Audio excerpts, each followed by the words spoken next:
Recently आम खोर्धार कंटे मुंडी बैगण को जीआई टैग्र आख्या दि जाइए। सो आज मुझे पाखे से कंटे मुंडी बैगणर गोटे सिंपल रेसिपी नहीं आसी।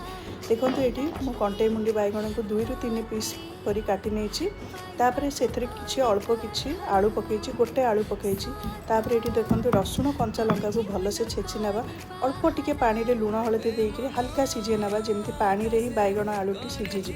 तो ये देखो जीरा लंका मु लंका भाजिकी गुंड कर ये अल्प सोरिष तेल पकई जीरा सोरिष छुंक देती से रसुण और कंचा लंकार छेचा देटा भाजीगला अल्प चप पिज देती से अल्प लुण देती स्वाद अनुसार से गुड़ाक भाजीगला आम जो सीझे रखी आलू आ बैगण को पकईदे हल्का हलदी देकर टस करना देन फाइनाली आम जीरा लंका गुंड देकर प्रिपेयर करदे आमर खोर्धार जीआई टैग आख्या पाई कंटे मुंडी बैगणर तावा फ्राए। आशा करुँच भल लगी।